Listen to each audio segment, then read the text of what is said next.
Pero Gonzalo, yo se lo he dicho con claridad, ese decreto no era un decreto justo ni conveniente.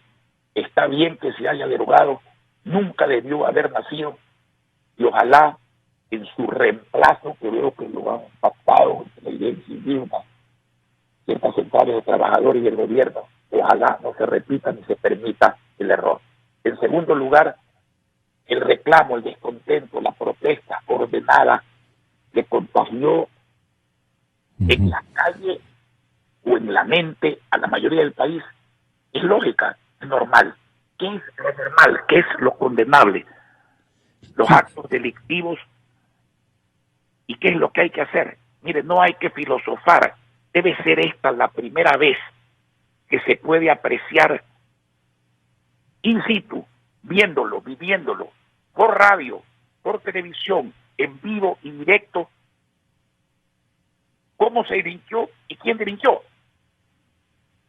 Pero se fracturó la unidad ecuatoriana. Yo no creo que la unidad ecuatoriana se ha fracturado. No. Lo que yo creo es que hay personas que intentaron eso y hay personas responsables que todo el mundo sabe quiénes son, porque lo vimos por televisión, porque lo vivieron los quiteños, con el rol de manifestar descontento de una forma totalmente delictiva y con el fin de desestabilizar el país para consolidar aspiraciones incorrectas. Punto. ¿Y los focos delictivos en qué consistieron, abogado? Los focos delictivos. Sí. ¿En qué consistieron esos focos? ¿A usted le parece que quemar la Contraloría, atacar el comercio, imagínese, atacar Teleamazonas no es un acto delictivo? Ni me pregunte, claro. Destrozar el centro histórico de Quito, paralizar el trabajo, el transporte, paralizar la entrada de víveres a los mercados, capturar y retener y golpear periodistas, militares, golpear policías por televisión, dañar los pozos petroleros y las instalaciones de agua, no es delito. Es un cúmulo de delitos. ¿A quién atribuye, abogado? Es lo que no queda esclarecedor en este momento. A la actitud delictiva y a los fines proformos de los que lo hicieron, pero no generalicemos las cosas. Ya. No hablemos tampoco de cataclismo como la ruptura de la unidad del país, porque no es cierto. El ciudadano normal rechaza todo esto con la misma fuerza que rechazó el decreto.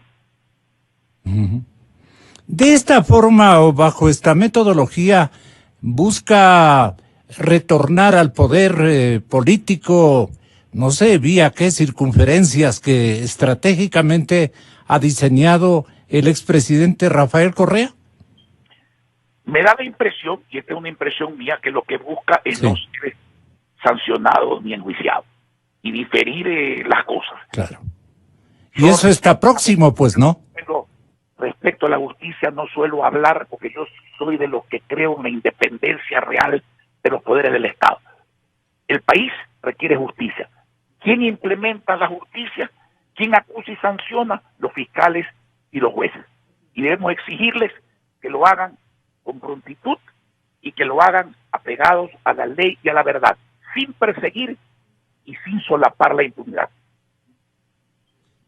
Ahora, ¿qué comentario le merece la intervención de la institución militar? ¿Cómo está el frente militar y las consecuencias que ha generado en la actitud del señor presidente de la República? ¿Él está desinformado o mal informado, desorientado, o detectó algo terrible, peligroso, que reaccionó de esa manera, alejando de su frente militar a dos figuras aparentemente idóneas, que en verdad pues se les notó que no hacían nada, ¿no? O sea, se quedaron cruzados de brazos. Y el ejército no ha sido de esas dimensiones inoperantes. Nunca, porque somos testigos de 40 años de actividad política y testigos de golpes de Estado, unos exitosos, otros frustrados, en fin, donde el ejército ha tenido palabra importante, significativa, abogado. Miren, las Fuerzas Armadas, no solamente las Fuerzas Armadas, la policía también, la fuerza pública, tienen un comandante jefe que es el presidente de la República. Se supone que hacen lo que le ordena dentro de la ley, por supuesto. Yo no voy a hablar, no me gusta por principio hacerlo, de intimidades que no conozco.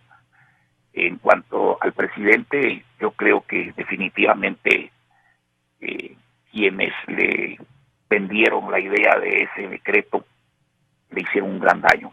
Quienes le dijeron que no iba a haber reacción o no sabían por inexperiencia lo que iba a pasar, y cuando se produjo la reacción hubiese sido bastante más conveniente, mucho menos costosa, no hubiese habido que lamentar lo más terrible de todo. Aquí se han perdido algunas vidas, hay muchos heridos. Así es. Una vida no vale esto, varias vidas peor. Se hubiese evitado todo eso si se hubiese actuado a tiempo, porque cuando las cosas se desbordan, ya sea popularmente con buena intención, y peor aún si usted le añade actos delictivos, la solución se hace más difícil. De manera que yo no puedo decirle a usted internamente qué pasó allí, porque eso es algo que conocerán los señores comandantes de las Fuerzas Armadas y de la Policía y el señor Presidente de la República. Pero ¿cuál es el papel, a su criterio, abogado, de las Fuerzas Armadas en una situación de convulsión de tanta gravedad? Mantener el orden interno es una de sus funciones primordiales, mantener el orden interno, pero por supuesto son fuerzas obedientes, entonces tienen que obedecer al Ejecutivo a través de los ministros de Defensa y de Gobierno, que se supone actúan bajo la instrucción del Presidente de la República. Eso es, en teoría, cómo funciona. ¿No ha tenido la oportunidad de acercarse al juicio de valor del presidente Moreno respecto de esos instantes? ¿Qué sintió él respecto del frente militar, digo? Eso se lo tiene que preguntar a él. No he tenido la oportunidad. Pero digo, ¿usted no tiene el pálpito de qué ocurrió en el frente militar? No tengo el pálpito, pues esto no es cuestión de pálpito, esto es cuestión de órdenes y de resultados y de cumplimiento del deber. ¿Quién falló en las órdenes, abogado? No podía decirles quién las dio. No me gusta especular en estas cosas, son muy delicadas. El resultado cuenta y el resultado no fue bueno. Y ahora la gran interrogante nacional respecto de su porvenir democrático, ¿depende de qué? Depende de que los ecuatorianos queramos ser democráticos, y creo que debemos querer, y creo que debemos hacer todo lo posible porque estas experiencias no vuelvan a suceder, por no cometer errores de esta naturaleza y por no dejar sin sanción no a quienes democráticamente protestan, sino a quienes deliberada públicamente delinquen. Pero los militares no podían, bajo ningún punto de vista, disparar contra el pueblo, ¿no? Y no debían tampoco. Desde luego. Y por eso es que no hay que llegar a esas situaciones que rebasan la lógica. Si usted hace una norma que sabe que va a provocar reacción, primero, esa norma no debe hacerla. Primero, debe considerar las personas y su nivel de vida antes de dictar una norma. Segundo, debe prever una reacción. Y tercero, si se da la reacción como era esperado, usted debe calmar la situación, poner orden en la situación, cuando la situación está naciendo y no cuando llega al volumen que llegó en los días pasados. No me perdonarían los oyentes si no le pregunto cuáles van a ser las fatalidades económicas que esto nos va a producir a corto periodo y a largo periodo. Vamos a tener dificultades económicas gigantescas. Mire, eso tiene que preguntárselo en concreto a quienes gobiernan, porque depende de las medidas que se tomen. Si usted me lo pregunta a mí en teoría, y le digo en teoría porque yo no soy el que ejecuto eso, yo te puedo decir lo que yo pienso. Y lo que yo pienso es muy sencillo de pensar y difícil de ejecutar, pero hay que ejecutarlo para que lleguemos a un objetivo. Usted tiene que tener un Estado que no dilapide, porque la plata es de los ecuatorianos, todos, de los que pagan los tributos, de los que generan los ingresos al Estado. Usted Usted tiene además que renegociar la deuda, extendiendo el plazo y bajando intereses para que el impacto de la deuda sea menor cuantitativamente cada año y libere dinero para la obra pública que genera trabajo y para la atención social de las personas vulnerables, que corresponde exclusivamente al Estado nacional, local.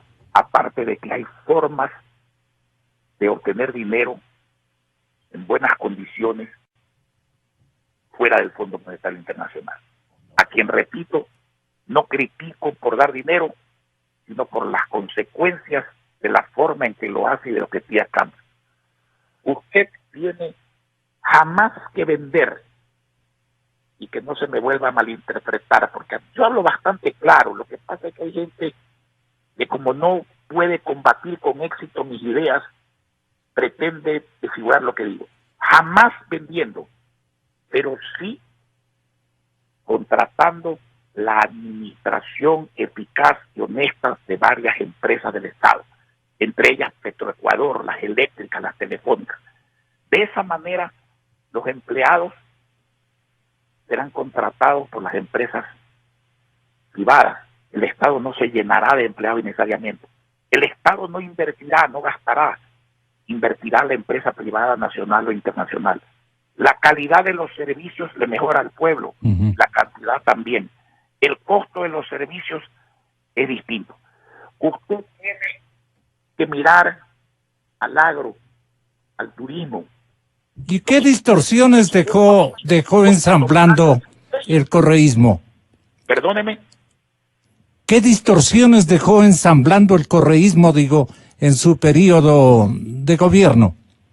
De todo lo que estamos viendo, pues, señor, un Estado gigante, la dilapidación, salvo excepciones que las hubo, a mí no me gusta generalizar, dilapidó la más grande fortuna que ha recibido el Ecuador en una década, nos dejó con la deuda más grande de la historia, tomó dinero del Seguro Social, que es dinero de los ecuatorianos, tomó dinero del Banco Central, tomó dinero de los maestros que estaban construyendo viviendas, por lo menos aquí en Guayaquil lo hicieron muy bien, a título de que eran comunistas. No hay que fijarse si el que construye hace el bien es comunista o no es comunista, hay que fijarse si hace el bien o si no hace el bien. Distorsionó totalmente el país, tomó totalitariamente las riendas de todo el poder, de todas las instituciones del Estado en sus manos. Y eso hay que desmontarlo, pero con habilidad, con tranquilidad, con perseverancia, con metodología. No se puede hacer de la noche a la mañana. Se pueden tomar de la noche a la mañana los criterios necesarios para hacerlo, pero la implementación de los criterios no se puede mentir diciendo que es mañana. Quien diga eso le va a mentir al país. De crimen ser de tal o cual partido, de crimen ser indígena, mestizo, negro, blanco, de crimen ser serrano, ser costeño. No, señor. Crimen es el que comete un delito tipificado en la ley, y en esta ocasión se sabe perfectamente quiénes son. Nada tiene que ver su raza, ni su procedencia, ni su ideología en esto. ¿A quién debe sancionar el pueblo ecuatoriano con su poder del voto en el futuro? A los que administran mal, a los que le han causado la situación de pobreza en que se encuentra el Ecuador, a los que incitan a la delincuencia también. A los que han ampliado las distorsiones económicas y las desigualdades sociales también, pues. Pero por supuesto que sí.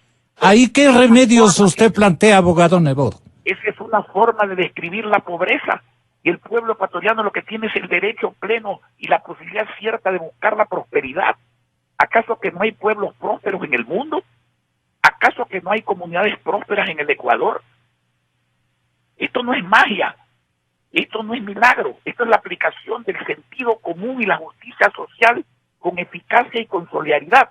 A eso es que debe propender todo gobierno de todos los países. La última pregunta: ¿quién minó las posibilidades de reacción de las Fuerzas Armadas para defender naturalmente al país social? A ver, la palabra reacción puede insinuar disparos y muerte. Claro, no es mi intención aquello. Por este lado, jamás. Yo creo que el mayor poder de las Fuerzas Armadas, con órdenes precisas y oportunas, Con inteligencia. La disuasión, es decir, que no pasen estas cosas, no permitir que se llegue al extremo que se llegó, y luego la justicia tiene que sancionar a los que han cometido los delitos. Es tan simple como eso, aunque complicada y dolorosa sea la situación por la que ha atravesado el Ecuador. Y si pasamos de agache con una impunidad manifiesta este episodio tan tremendo, Sería muy grave para el país que un precedente de esta naturaleza se acabe simplemente virando la página, porque el resto de las páginas del libro viene atrás y van a virar al país en vez de que el país vire la página. ¿y qué plantea usted, abogado? Justicia, lo que dice la ley. Justicia. No se puede plantear otra cosa en democracia que esa. Pero muchos se van a pasar con el rol de impunes. Ese es el problema de los jueces y de los fiscales y de los ecuatorianos que lo toleren. Es que son estaciones bastante correístas, o sea, la justicia está en manos de ellos mismos. Otra vez te digo, entonces serán jueces corruptos y fiscales corruptos, cualquiera sea su ideología o su quehacer político. Abogado, muchas gracias.